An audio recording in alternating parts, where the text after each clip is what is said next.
Today,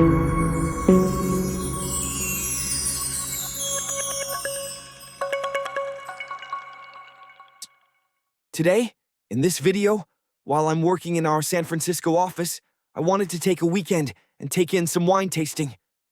I'll take you along with me to a few places where wine tasting in Northern California that won't cost a fortune. Yes, it's true, Napa and Sonoma are wonderful, but they can also be expensive and crowded. Here are 3 of my favorite under-the-radar regions that offer a more cost-effective and accessible, yet still delicious alternatives. Please feel free to pause this video at any time to study this Northern California wine region map.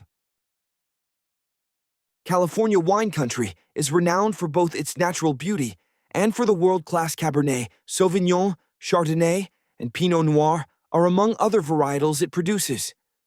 The area's tentpole regions, Napa Valley and Sonoma County, are famous for something much less enticing: high prices.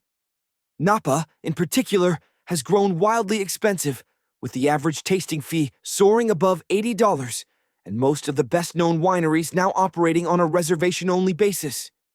And Sonoma, a long considered the laid-back alternative to Napa, isn't far behind, averaging $72 for a tasting fee at the time of my trip in mid to late 2025. The good news, connoisseurs of wine on a budget, is that Northern California has plenty of options for wine tourism that are considerably more affordable and less crowded. An additional benefit to visiting less renowned locales is that the tasting rooms can have a more personal touch. In places like the Anderson Valley, Livermore, and Lodi, it's not rare for the actual winemaker to be the one pouring your glass and telling you about the wines, which are quite often excellent. Here's a look at what makes these 3 regions special, not just as alternatives to Napa, but as destinations in their own right. The primary reason the Anderson Valley has stayed mostly under the radar is obvious. It's a haul to get there. The valley's largest town, Boonville, population 1,018, is a 2.5-hour drive from San Francisco. A good stretch of that is on a winding canyon road. Those who make the journey to this remote pocket of Mendocino County, I hope I pronounced that correctly, will discover a pastoral landscape of steep-lined hills scattered with oak and redwood trees. You'll also find some of the best Pinot Noir and sparkling wine in California. While vineyards were planted here go back as far as the late 19th century. The area, California's coolest wine-growing region, found its viticultural footing in the 1970s when small wineries like Hush Vineyards and Navarro Vineyards began putting out attention-grabbing bottles of Pinot Noir, Gewürztraminer, and more. A few bigger dogs would follow, such as Dan and Margaret Duckhorn, the founders of acclaimed Napa Valley Merlot makers Duckhorn Vineyards, who founded GoldenEye in 1996.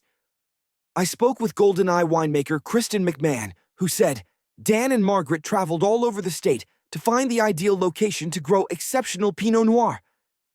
Dan really just kind of fell in love with the area and saw the potential here.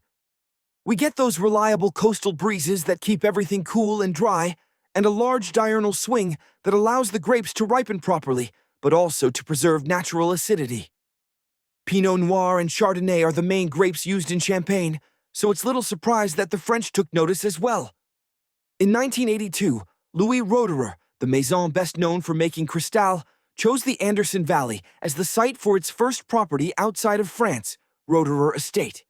Anderson Valley was still very undeveloped, and also the coldest growing region in California, so perfect for sparkling wine that Roederer now farms about a quarter of the vineyards in the appellation. Beyond the luxury experiences available at GoldenEye and Roederer, the latter of which recently debuted a major renovation of its tasting room, the valley isn't that much more developed than it was 40 years ago. A few new restaurants have popped up, like Jumbo's Win-Win, a roadhouse from a former co-owner of the award-winning San Francisco cocktail bar, Trick Dog, but many of the wineries here remain informal. At Navarro, for example, you can belly up to the bar and taste as many wines as you want for $10. In many ways, it's the closest you'll get to experiencing what Napa was like before the big money arrived. Looking for another Napa connection? The Boonville Hotel is run by the family who owned the French Laundry before Thomas Keller. If You don't want to venture quite so far from civilization? Livermore, an East Bay suburb just an hour's drive from San Francisco, offers another under-the-radar alternative, this one with a rich history to boot. Spanish missionaries planted vines here all the way back in the 1760s, and 19th-century pioneers such as C.H. Wente and James Concannon founded commercial vineyards here in the 1880s. Wente family vineyards produced the world's first varietally labeled Chardonnay. The French typically label their wines by region, not varietal, and around 3/4 of the Chardonnay planted in California today traces back to a clone from Wente. Elie Wente said his great-grandfather came from Germany to Livermore, but he made a pit stop in Napa, where he learned to grow and make wine under Charles Krug. The Livermore Valley was known for its incredible climate and a terroir similar to Napa, and had already had some early winemaking pioneers like Charles Wetmore, who specifically chose Livermore because he thought it had the most similar climate to Bordeaux. It's no surprise, then, that many of the vineyards here focus on Bordeaux varietals. In fact, earlier this year, Livermore named Cabernet Franc and Sauvignon Blanc, both of which are often associated with Bordeaux, the region's signature grapes. There's a historical basis for this, according to Brandy Lombardi, who is the executive director of the Livermore Valley wine community. In 1882, Charles Wetmore planted cuttings of Sauvignon Blanc and Semillon from Château d'Yquem. Wine from these grapes won the grand prize at the 1889 Paris Expo, becoming the first American wine ever to win a prize in France, she told me. Of course, Livermore looks a lot different now from the way it did in Wetmore's day. It's a suburb with a giant freeway and an assortment of big box stores. On the flip side, there are also around 50 tasting rooms with a wine flight typically ranging $20 to $40. And a downtown with a booming restaurant scene featuring places like Range Life, where I heard the chef worked at San Francisco's bar, Tartine and Tartine Manufactory, and Wing and Bakery. Also, if you want to stay in town, there's a nice wine country-style boutique hotel, the Purple Orchid Resort, as well as the Rose Hotel on neighboring Pleasanton's charming Main Street. Or you can just make it a day trip from San Francisco. What I found out is, and also really important to know about Livermore Valley, is they pride themselves on the community and that welcoming feeling you get. It's not unusual to find the winemaker behind the tasting room bar pouring your glass of wine and enthusiastically conversing with you. If the name Lodi rings a bell, it's probably from the namesake Creedence Clearwater Revival song, in which John Fogerty laments, "Oh Lord, I'm stuck in Lodi again." A wine lover on a budget, however, might not feel so stuck in this small Central Valley city, located 35 miles south of Sacramento and a 90-minute drive east of San Francisco. Long pigeonholed as a grower of grapes for low-cost bulk wines, Lodi is also home to California's highest concentration of old Zinfandel vines, some of them planted more than 100 years ago. The age of these vines means they produce low yields of highly concentrated fruit that produce high-quality wines, often at very reasonable prices. For example, the Old Zen vine OVZ Zinfandel from Oak Ridge retails for just $15, and Wine Enthusiast gave the 2021 bottling 93 points. I learned they've been growing Zinfandel for over 100 years, and that wisdom has been passed down from generation to generation, and I can actually say, Lodi helped me fall in love with the Zinfandel grape all over again. As much as Zin is the region's calling card, a number of wineries are also experimenting with surprising varieties. Acquiesce, for instance, focuses on whites such as Grenache Blanc, Viognier, and Bourboulogne. Marcus Wine Company makes tasty Gruner Veltliner. And the Perligos family wine company specializes in the Greek grape Assyrtiko. Lodi is also a great place for a beginner to learn about wine. The Lodi Wine Visitor Center has more than 200 bottles on hand, and none of them over $70, and a 4-pour tasting costs just $12.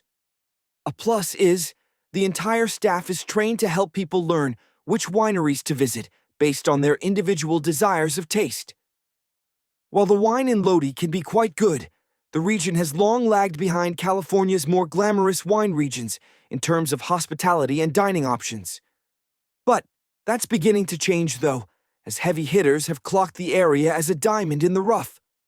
Michelin-starred chef Charlie Palmer, for starters, is a co-owner of the recently reimagined Appellation Lodi Wine and Roses Resort and Spa, where he recently opened a cafe, Maison Lodi, and a farm-to-table restaurant, Americana House.